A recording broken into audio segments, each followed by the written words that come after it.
Sobat Sehat, baru-baru ini ada rektor sebuah perguruan tinggi di Sumatera yang mengeluhkan bau badan kurang sedap mahasiswanya, sehingga mengganggu proses pembelajaran. Rektor sempat mengeluarkan surat yang berisikan berbagai cara yang dianjurkan untuk mengatasi bau badan kurang sedap tadi. Ini adalah kejadian yang aneh menurut saya. Mengapa? Karena di tengah perkembangan ilmu kesehatan, perkembangan ilmu pengetahuan dan teknologi, kita mudah sekali mendapatkan akses untuk mencari informasi maupun produk-produk yang bisa membantu mengatasi bau badan. Jadi seharusnya isu bau badan itu sudah hilang dari peredaran. Hal terpenting yang perlu saya sampaikan juga, masalah menghilangkan bau badan itu sudah menjadi tradisi bagi berbagai bangsa di dunia, termasuk dalam sistem pengobatan rakyat dan pengobatan tradisional di Indonesia. Masalah menghilangkan bau badan dengan menggunakan bahan alam termasuk herbal menjadi perhatian utama karena mereka sangat yakin atau masyarakat pada waktu itu sangat yakin bahwa bau badan kurang sehat atau kurang sedap bisa mengganggu hubungan sosial dan membuat rendah diri atau tidak yakin pada diri sendiri. Oleh karena itu kali ini saya ingin berbagi informasi mengenai bahan alam yaitu herbal yang sudah digunakan secara turun-temurun untuk mengatasi bau badan, disertai dengan bukti-bukti ilmiah yang ada yang dapat mendukung pemakaiannya.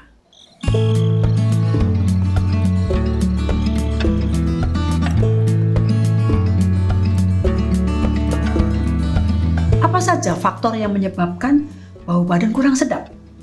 Pertama, tidak berfungsi optimalnya saluran cerna. Kenapa? Kita mengkonsumsi makanan yang tidak dikunyah dengan baik. Bakteri yang membantu kerja usus tidak berada dalam keadaan seimbang. Semua itu berakibat apa? Penyerapan makanan tidak berfungsi atau tidak berlangsung dengan baik. Sisa hasil metabolisme yang tidak dibutuhkan tubuh juga tidak dikeluarkan dengan baik. Nah, ini semuanya menyebabkan potensi terjadinya atau ikut andilnya pada terjadinya bau badan yang tidak sedap. Kedua, bakteri. Bakteri yang hidup dan berinteraksi dengan sisa makanan pada rongga mulut misalnya, itu pasti akan menyebabkan bau busuk. Bakteri yang berinteraksi dengan keringat, misalnya keringat yang ada pada ketiak, pasti menimbulkan bau busuk. Jadi kalau keringat tidak berinteraksi dengan bakteri tidak akan terjadi bau busuk. Apalagi perubahan hormonal. Pada wanita yang menuju masa menopause, wanita hamil, wanita yang sedang menstruasi pasti mengalami perubahan hormonal dan itu bisa menimbulkan bau badan khusus. Apalagi berbagai penyakit yang menimpa alat-alat vital tubuh, misalnya diabetes, liver, dan ginjal.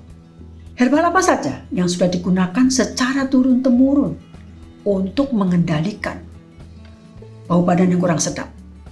Yang pertama adalah daun sirih hijau. Digunakan antara lain atau utamanya adalah dengan cara direbus dengan air. Digunakan misalnya sebagai obat kumur, ya, untuk ikut membantu membersihkan rongga mulut.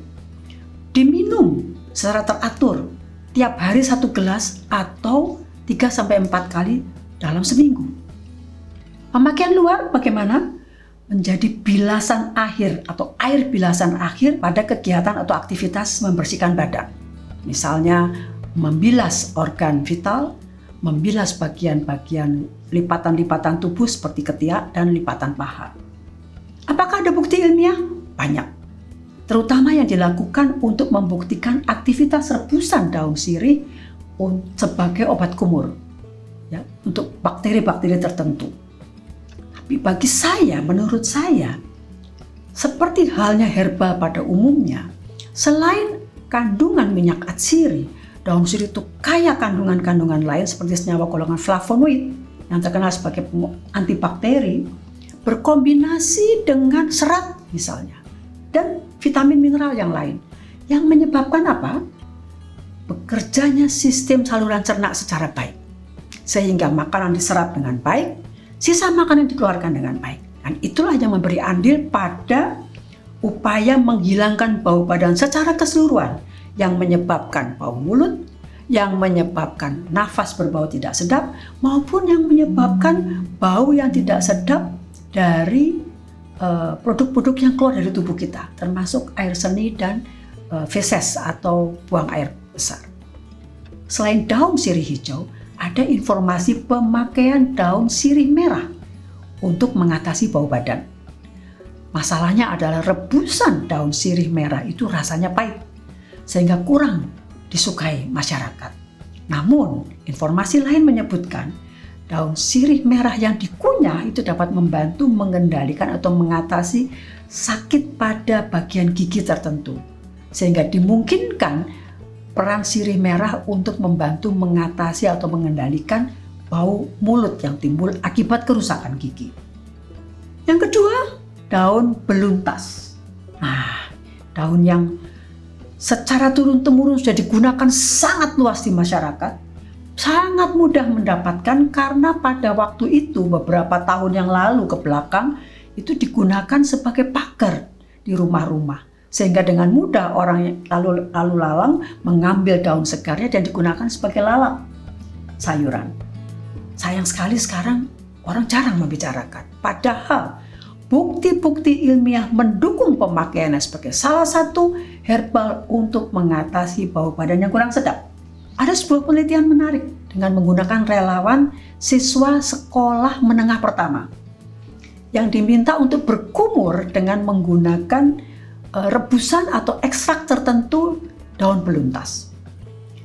Prosedur penelitian dirancang dengan sangat teliti, dengan menggunakan kontrol, menggunakan standar tertentu, dan hasilnya menggembirakan. Hasil penelitian ini menunjukkan perbedaan yang sangat signifikan antara sebelum dan sesudah menggunakan rebusan atau ekstrak daun beluntas sebagai obat kumur. Bahkan ada juga sebuah penelitian yang membuktikan khasiat dari ekstrak atau rebusan daun beluntas pada bakteri tertentu, yaitu bakteri Staphylococcus epidermidis yang memang ada pada kulit. Jadi kuat sekali dukungan ilmiah yang diberikan pada penggunaannya untuk menghilangkan bau badan. Tapi sekali lagi juga saya sangat yakin bahwa seperti halnya daun sirih hijau, daun beluntas kaya sekali akan senyawa-senyawa kandungan, terutama golongan flavonoid yang sudah terbukti sebagai antibakteri, bekerja bersama-sama dengan berbagai kandungan termasuk serat, vitamin, dan mineral untuk kelancaran sistem pencernaan. Pencernaan berlangsung bagus, toksin-toksin keluar dengan lancar, dan bau badan akan hilang. Konsumsi saja secara teratur dalam bentuk lalapan, itu yang biasa dilakukan. Herbal lain adalah daun kenikir. Baunya spesifik ya, karena kandungan minyak atsiri di dalamnya. Memang sejauh ini saya belum menemukan penelitian ilmiah yang menunjang pemakaiannya sebagai antibakteri untuk mengatasi bau badan. Tapi secara turun-temurun sudah digunakan. Saya sangat yakin bahwa kekayaan kandungan nutrisi di dalamnya itu berperan aktif termasuk untuk kelancaran sistem pencernaan. Konsumsilah secara teratur, seperti halnya daun beluntas tadi. Ada herbal yang menurut saya sangat istimewa, yang bisa digunakan untuk mengatasi bau badan. Itu tumbuh dan berkembang dalam budaya masyarakat di Jawa Timur. Apa itu? Temulawak. Ya. Rebusan temulawak kering atau parutan temulawak segar yang sudah dibersihkan dan diiris-iris itu mampu mengatasi bau badan. Dari mana? Bagaimana ceritanya? Karena apa? Temulawak itu bekerja sebagai pelindung fungsi lever. Sementara kita tahu lever adalah salah satu organ yang berperan paling penting, termasuk berperan penting pada pembuangan toksin atau racun dari dalam tubuh kita. Saya sangat yakin kalau lever terjaga dengan baik melalui penggunaan temulawak, maka dia akan bisa bekerja dengan baik atau maksimal untuk membuang toksin yang berpeluang menyebabkan bau badan. Konsumsilah secara teratur, seminggu sekali misalnya. Sangat baik, terutama sehabis melahirkan, pada ibu-ibu habis melahirkan. Beberapa herbal lain yang juga bisa dipertimbangkan untuk menurunkan atau mengurangi bau badan adalah daun mint dan daun kemangi. Antara lain kandungan minyak atsiri di dalamnya bisa bekerja sebagai antibakteri dan tentu saja diikuti dengan kekayaan atau kompleksitas kandungan-kandungan senyawa yang lain. gunakan secara teratur. Ada herbal khusus yang ingin saya sampaikan yang berdasarkan pengalaman turun-temurun dengan didukung penelitian ilmiah sangat baik untuk mengatasi masalah bau mulut. Kita tahu benar ya, bau mulut ini sangat besar peranannya pada terpeliharanya hubungan dengan orang lain. Yang pertama adalah kapulaga, buah kapulaga. Pilih buah kapulaga yang baik kualitasnya, bersih, ya.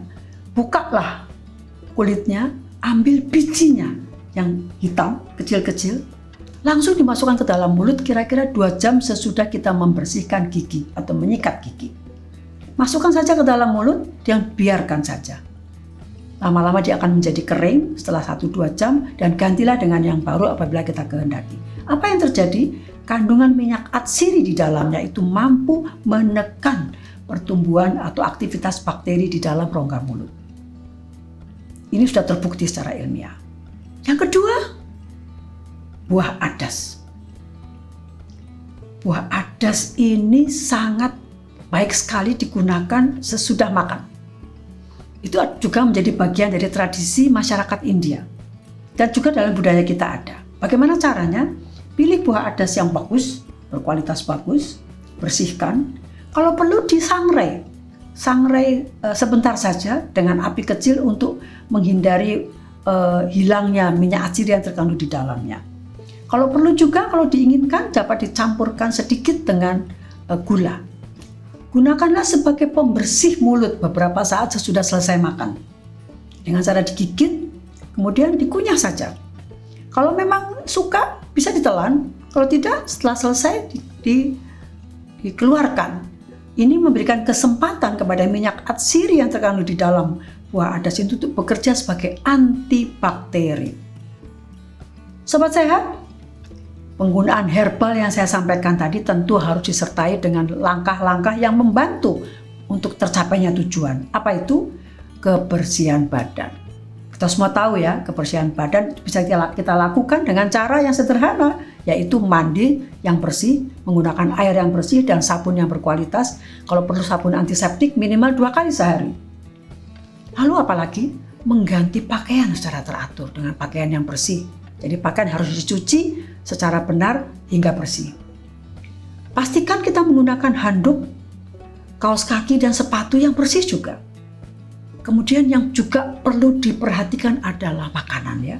Saya menyarankan juga untuk mengurangi makanan yang berpotensi menyebabkan bau badan. Misalnya makanan yang dengan rasa atau kandungan rempah yang sangat kuat. Apabila langkah-langkah yang sudah disampaikan tadi sudah ditempuh, tapi masih saja kita merasakan bau badan yang kurang sedap, mungkin saatnya berkonsultasi dengan dokter. Mengapa? Karena bisa jadi gangguan-gangguan kesehatan, misalnya diabetes, gangguan pada liver, gangguan pada ginjal, itu bisa menimbulkan bau-bau badan yang spesifik. Dokter akan melakukan pemeriksaan dan menentukan tindakan apa yang harus dilakukan. Demikian dari saya, semoga ada manfaatnya ya. Bagi sobat sehat yang mungkin masih mempunyai resep-resep atau berbagai tips untuk membantu mengendalikan bau badan kurang sedap, silahkan menyampaikannya pada kolom komentar. Stay healthy, salam sehat.